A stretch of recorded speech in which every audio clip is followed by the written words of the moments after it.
بله واقعه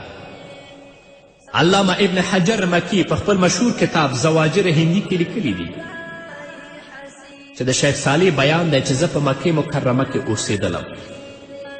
نو یو ورځ د عاشورا په ورځ مدینې منورې ته لاړم چې هلته د صحابه کرامو څه دښمنان راجمع شوي دي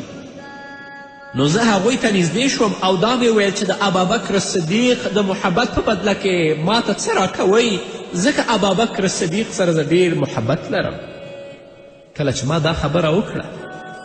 نو یو سړی د خپل مجلس نه راپاڅېده او زه کور ته روان کړم کله چې کور ته ورسېدلو نو زه کور ته داخل کړم او دروازه یې بنده کړه او هغه نوکران او کسان چې په هغه کور کې ول هغو ټولو ته ویلې چې دا وهئ زه ډېر سخت ووهلم او په آخر کې زما ژبه هم زخمی کړه د دې لپاره چې تا دا خبره ولې کړې او وروسته د دې زه د خپل کور نه راویستلم او ما ته دا ویل چا سره چې ته محبت کوي نو هغه نه اوس دا غوښتنه وکړه چې ستا ژبه درته صحیح کړي شیخ صالح رحمه الله فرمایي چې زه د ژړا په حالت کې د محمد رسول الله صلی الله علیه وسلم روضې ته راغلم او په ژړا ژړا کې ویده شوم خوب کې ویرم چې زما ژبه صحیح شوه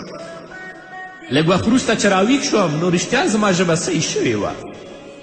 نو په دې باندې زما عقیده نوره هم مضبوطه شوه او ابابکر صدیق رضی الله تعالی عنه سره مینه نوره هم زیاته شوه نو را روان کال بیا د عاشورا په ورځ دغه مجلس ته یعنې د شیعګانو او د روافظو مجلس ته بیا راغلم دغه سوال مې بیا وکړ چې ما ته د ابابکر صدیق رضی الله تعالی عنه په محبت کې څه راکوي ځکه زه ابابکر صدیق سره ډیره مینه او ډیر محبت لرم نو د دې مجلس نه یو ځوان ودرېده او زما ږیره یې ونیوله زما یې ډېر زیات عزت وکړه او بیا یې زه روان کړم خپل کور ته یې بوتلم نو چې کله یې کور ته بوتلم هلته په خپل کور کې دا په ژړا او د دې په کور کې ما ولیدل چې هلته یو خنزیر هم تړل شوی دی نو شیخ صالح وایي چې ما د دې ځوان د ژړا او د خنزیر پوښتنه وکړه چې ته ولې ژاړې او دا خنزیر څه کوي ستاسو په کور کې نو هغه ځوان راته ویلې چې ته به چاته حال نه وایې زه به ټوله واقعه تاته بیان کړم واقعه دا ده چې مخکې کال د عاشورا په ورځ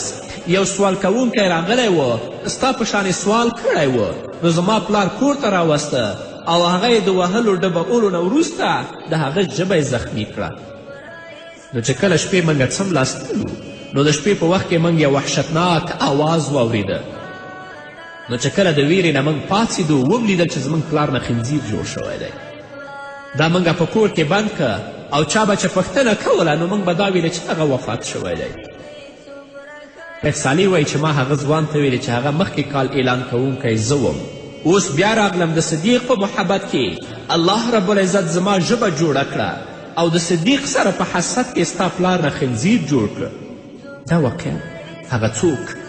چې د صحابه کرام رضوان الله تعالی المجمعین په شان کې سپکاوی کوي